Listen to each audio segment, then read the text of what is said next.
Ladies and gentlemen, welcome back to another episode, I guess, of our Atlanta United video series. Let's just say it's another video, another new video here. I wanted to wait for the MLS rosters to be updated in FIFA 18, which they have been. New players have been added, other players have been transferred, old players are off the team, new players in, however you may have it. I'm not going to start a career mode yet, but I do want to do a weekly series where I basically somewhere in between the week before that we play in our next game, I want to talk about, where we're at as a team, what we need to look forward to in the next game, what maybe we need to kind of keep an eye on. Obviously, in the episode, I'll be playing Atlanta United versus Houston, which I actually need to switch these two teams around and then we'll be good to go. But this episode, obviously, week one, Houston Dynamo is this weekend. DC United to follow at home next week. And I'm basically going to do this every week. I will also be doing a stream hopefully the day after every game at the latest, and we're basically going to talk about a review of the game. That way, if I do a stream, you guys can come into the stream, let me know your guys' thoughts. We can have a little bit of dialogue back and forth about it. So let me know if you guys are excited about that. Other than that, I probably will be starting another MLS career mode now that we have all the rosters updated. I'm just trying to figure out how I want to do it. I kind of want to do a challenge series still and put all the teams into like a different league. But I also know that there are a lot of people that do enjoy the MLS Cup and the playoff system at the end of the season, so I probably will end up doing an MLS career mode as well. Other than that, we're going to get into this game. Like I said, I'm going to do Houston Dynamo at home. That way it's correct.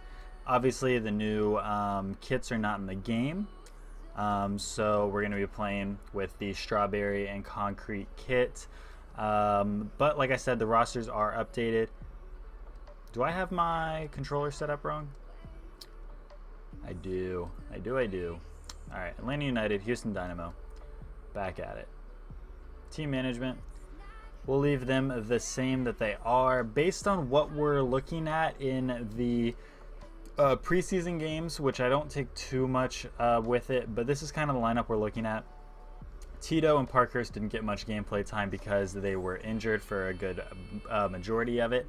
Zizo was starting for the majority of the time. I think that's maybe expected, although realistically I see Franco Escobar getting that spot. I believe he was slightly injured as well. So I'm going to play Franco in that position, but Zizo will definitely get his opportunity in the team. I'm a big fan of him. He didn't have a great time at New York Red Bulls, but he is a very big Portland player, which if you see behind me, Portland Timbers, I am a fan. So I do enjoy him as a player. Other than that, the lineup should kind of, I would imagine, look like this. Me personally, I prefer playing Barco and Villalba a little bit more forward. Just personal preference more than anything. This main episode, we're going to be talking about Barco. There's some mixed opinions there about how he is, how he's looking, what we can kind of expect going into this season from him. And just kind of where we're going to go from there. Romario Williams is now in the game, finally. I've been waiting for this moment. We're actually going to put him over Vasquez currently. These are the rankings, though. We may as well talk about it since this is the first episode back. Hildebrandt is in the game 65 rated, which is awesome. That puts him a little bit lower than Alec, but that's okay. Okonkwo, I believe is how you pronounce his name. Probably butchered that, but it's fine. 52 rated, 64 rated for Hernandez, the young left back that we brought in. Kunga, one of our homegrowns, 58 rated. Chris Goslin, we already know, 56. Gallagher, which I believe there's a different way to pronounce his name, but he was, I believe, our first overall pick. Definitely first round pick. Wild was also a draft pick. I believe Notre Dame, at least one of those two are. I think we're missing one more draft pick in here somewhere, but I might be wrong. Let me know in the comment section down below. Andrew Carlton, 64 rated. As expected, the rest of the team is what we know and love. Realistically, Gressel's probably going to get some opportunities this year, but I would imagine this is what our lineup's looking like. Maybe Gressel goes in over Lorenowitz. But other than that, I just want to check our instructions here. I really don't know how I want to play with Barco yet, so I'm going to leave him basic. Free roam for him. I know Tito, I like to have him not cut in. Well, yeah, cut inside and get in behind. Joseph Martinez, I like him to get in behind and press the back line. and the rest is going to be the same. And we're going to play high pressure. So that's how I set up my team. Houston Dynamo, if we're looking at the MLS odds so far, it looks like they're going to be a team that they have a slightly better chance than most of the teams in the league for winning the league, but they're not up with like the top 5. Atlanta United, I believe, has the second best odds to win the league under Toronto FC, which is kind of expected, which is good. Although after preseason, obviously everybody's a little worried that maybe that's not the case. But I think this is going to be the first week where we can actually be worried if something goes wrong. And I say that because what can we really take from preseason whenever Jeff Lorenowitz was playing center back? Granted, he played there last year and did decent. Who else? Julian Gressel was really playing right mid more than anything else.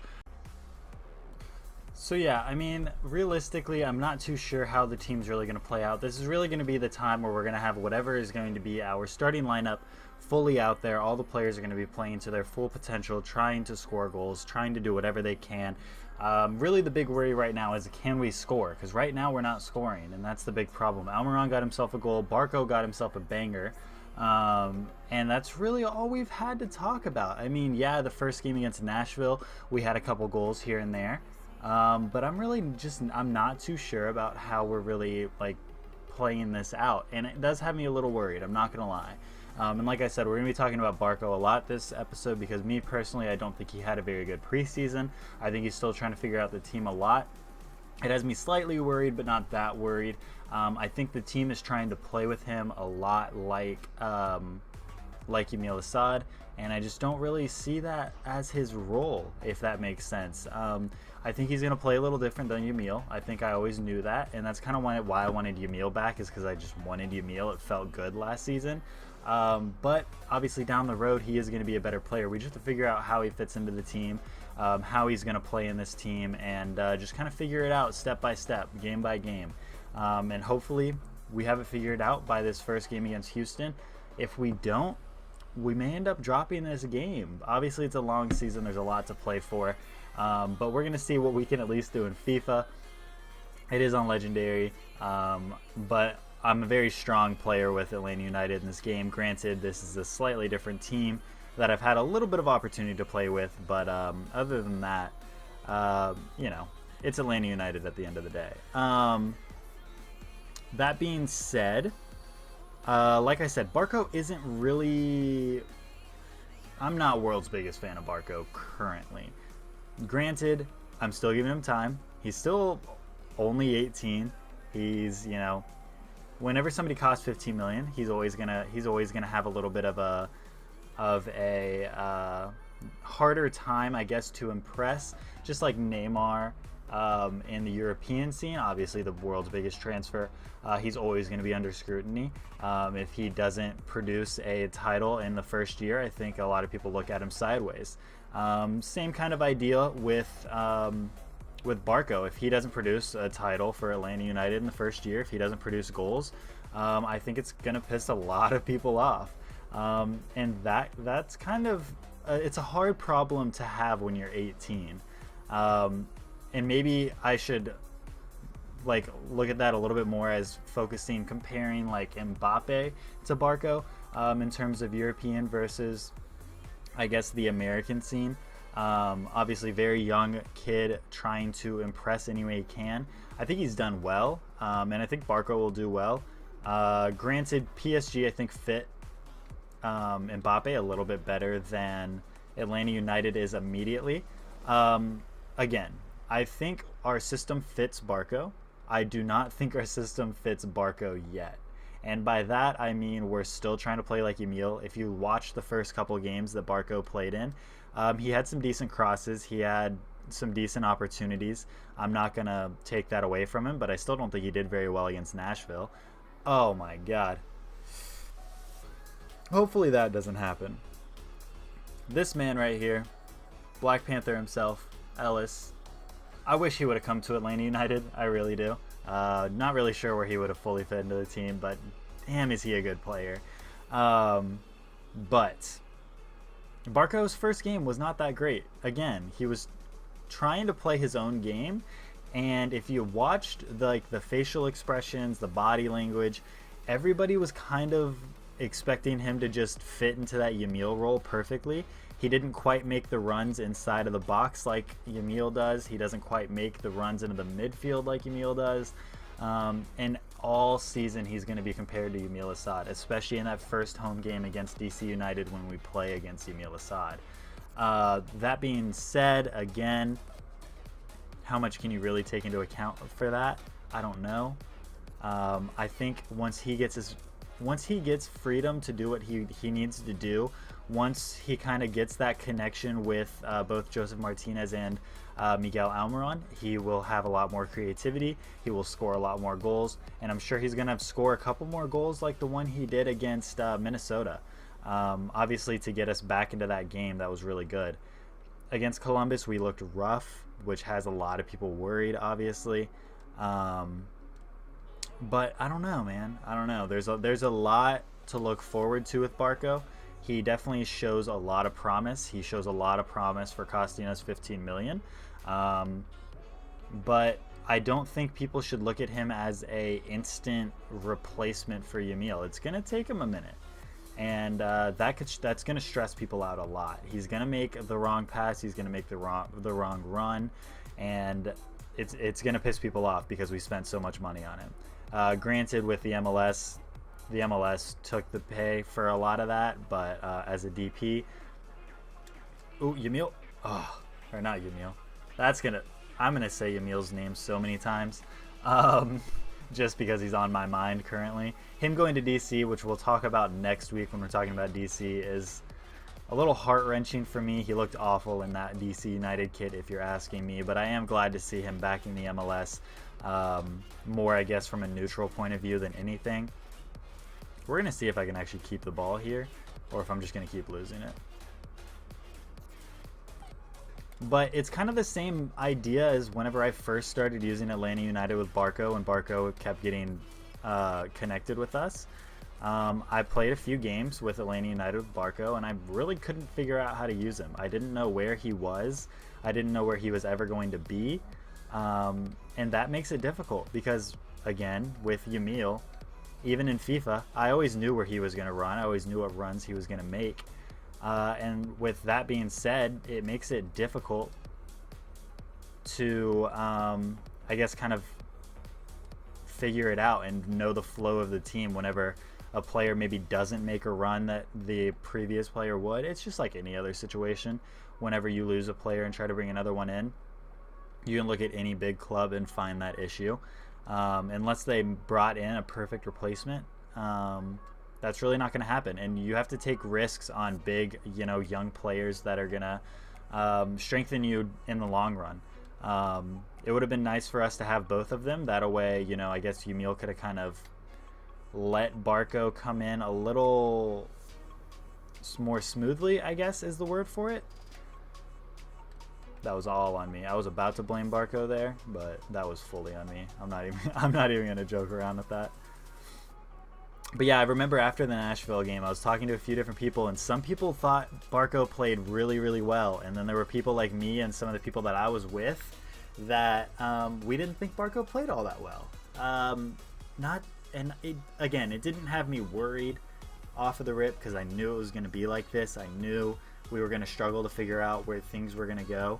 It did have me a little worried whenever I saw Miggy look Barco in the face like he was the maddest human being on the planet. The only other time I had seen Miguel Almiron angry or frustrated like that was whenever he almost fought the referee and another player last season. I can't even remember what game that is, but I just remember the face on the look on Miggy's face was just painful. And I saw that face again whenever he was looking at Barco because he just wanted him to be in the spots that he was used to his left midfielder being in.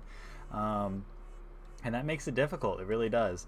So it's going to take us some time, man. It really is. And then we also have so many young players that are going to get opportunities to figure out their way into the team. Carlton looks good at some points, looks kind of bad at others, if we're being honest. But he's obviously a talent that we're going to be bringing in into the season a lot more this year, now that he's not focusing on the U.S. team as much. So there's a lot of things to look forward to, but let's talk a little bit more, I guess, focused on this game. Houston, I think, is going to be a tough game. Obviously, it was a very exciting game for us at home last year, whenever we had the rain delay and all of that craziness that went before the game, and then it was just a wonderful game after that at Bobby Dodd. It's going to be a little weird. I think a lot of people are going to be holding their breath for this first game of the season. There's a lot of good players on Houston this year. I don't know if they made really any big signings, but they managed to keep a lot of their strong players, and that's really important for them. Like I said, Ellis is going to be a very strong piece for that. He's playing on the right side usually for Houston. And if we're doing that like straight matchup, he's going to be playing against Barco and Garza. It's going to be interesting to see how much Barco goes back and defends. Yamil did a lot of really decent defending to help Garza. If you guys have watched the preseason game, Garza likes to still push up like he's playing with Yamil, but Barco's usually side by side with Garza, instead of kind of holding back in that midfield position where he's going to be able to make that run back on defense. So that does have me a little bit worried that Ellis could take advantage of that with his pace and burn us a little bit on that. I think he's definitely going to be a player to watch. Menodez, I believe I just butchered his name as well, but he's a very good player. There's just so many good players in the team, but I think Ellis is going to be the man to keep an eye out for in this first game against Houston. Other than that, obviously, it's going to come down to that chemistry in the midfield with Nagbe has been looking really good. If they can continue that chemistry, I think things will work really well in this first game. Granted, a lot of the games that we've been playing, Nagbe's been playing with Chris McCann. He hasn't been really playing with Jeff Lorenowitz because Parkhurst has been out. I would imagine this first game, Jeff Lorenowitz may still end up playing at that center back role, just for chemistry reasons, just for comfort reasons. I think it'll help the midfield a lot for Chris McCann to get the start. That being said, though, obviously Chris McCann a little bit older, alongside Jeff Lorenowitz, but it does look like Lorenowitz maybe has a little bit more stamina than Chris McCann does. So I think throughout the game we are going to see Lorenowitz and Nagbe play together. I don't think there's going to be any problems there. Chris McCann and Lorenowitz tend to play very similar to each other, if not a little bit more defensive in terms of Lorenowitz, which gives Nagbe even more freedom than he already has with Chris McCann. So I think there's going to be a lot of good things that come out of that partnership, and that's kind of the partnership I would like to see. Oh, Tito. I was offside anyways, but dang it. I would like to see Jeff Lorenowitz there next to Nagbe, at least for the first game. Throughout the season, I would like to see Julian Gressel get his shot back in the midfield. He did really well, obviously, there for us whenever it was either Carmona or Lorenowitz out for us. So I would like to see him return to the midfield. Villalba should be back at full health, which is really good. Again, I still think Franco proved himself to be very, very decent at that right back role, and Zizo a little up and down. I know there were a lot of people that were blaming him for some of the goals at the Columbus game, which was understandable. I watched back the highlights. I wasn't able to watch that game live. I see how it's easy to blame him for that, and if that's kind of in his head a little bit, I think Franco definitely gets the start. The only reason I see Zizo getting the start over Franco is because of veteranship. It's obviously easier for that first game, those first game nerves, to just go to the veteran instead of the younger guy coming in, the new guy in the block. He obviously knows how to play against Houston. There's a lot to do there. But I think Tito's going to be in the team. I think for the most part we should have our starting lineup, which is really good. I haven't heard of any injuries recently with the team. I believe everybody is back with full health. Which, that's the big takeaway with preseason. Everyone likes to forget about that. Obviously, you want to get wins, you want to get goals, you want to look really good going into the season. But on top of that, you want to just make sure you're not getting anyone injured, because imagine one of our big players went down, because they were playing some pretty intense games. Even Nashville, first preseason game of the season, we played almost a full starting 11. I don't know why that went to Tito and not Joseph. DeMarcus Beasley, I wonder if he starts. Just side moment there. But there were a lot of big name players in that Nashville game, which was a lot of downpour. It was a struggle just to stand there in the rain, let alone play in it. And you saw Josef Martinez, Miguel Almiron, Barco. They're all going into challenges like crazy, thinking that they can just take on anything, and like this game really matters that much. Oh, Josef Martinez, let's go, baby! 2-1, 71st minute, looking good. I really did not want to lose this episode. Like I said, not that any of these games counts. They're just on kickoff. But just to talk about the games, I did always want to play, obviously, against the team that we're playing against. But it's going to be fun, man. It's going to be a fun game. It's going to be fun to see Barco really try to start meshing with the team a little bit more. He's had a few games to do it. He's had a lot of practice to do it. And honestly, I'm excited to see him play. Like I said, I was a little scared in the beginning, like everybody else, but I think he's going to do well. I think the less ego he brings onto the field, the better he's going to be.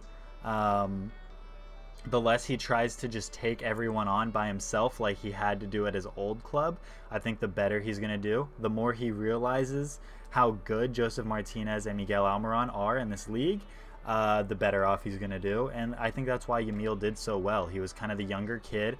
A lot of people had some mixed opinions about him in Argentina, a lot to do with his father. And it kind of made things a little easier for him to take the backseat role. Obviously, he still got the first goal for the club ever, which was incredible.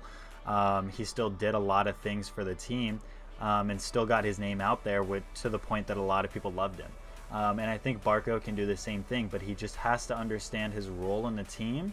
Tata's not going to care how much we paid for him.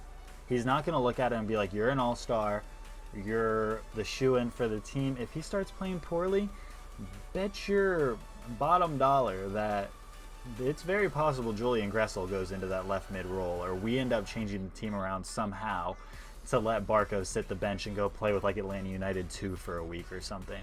If things don't work out, I guarantee you Tata has no problem looking a player in the face and just being like, hey, you're not playing good enough for this team right now.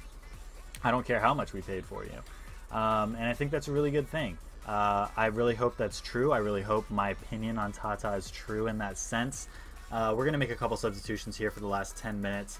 I'm just going to do one game here because I'm not going to do any cuts. I've just been talking straight the whole time. Hopefully you guys have enjoyed this. If you have, let me know in the comment section down below. Is this something you guys want to see? Are you guys excited for like the review video live stream that we're going to do, I guess on Sunday or Monday probably? I'll try to do it in the later afternoon if it's on Monday. That way you guys can get involved, because I know some of you guys are in school and whatnot, so we'll definitely try to do that. The substitutions I'm going to bring in is Andrew Carleton, Julian Gressel, and Chris McCann. Me personally, I like Andrew Carleton more in that center attacking mid role, the role that he played against Charleston in the last game of preseason. I like him more in that role than the left mid role, especially in FIFA.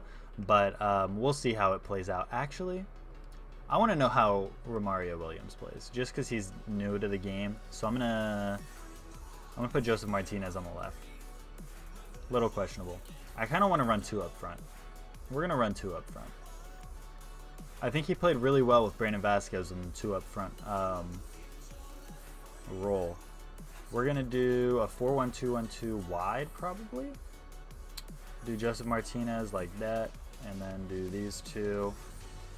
I think I'd rather do Julian Gressel in the midfield though, and then do Tito and Nagbe on the wings.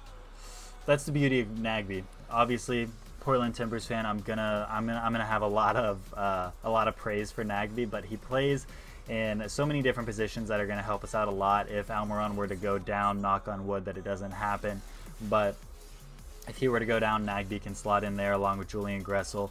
He can play on the left if Barco, like I said, ends up going down a little bit and not playing very well.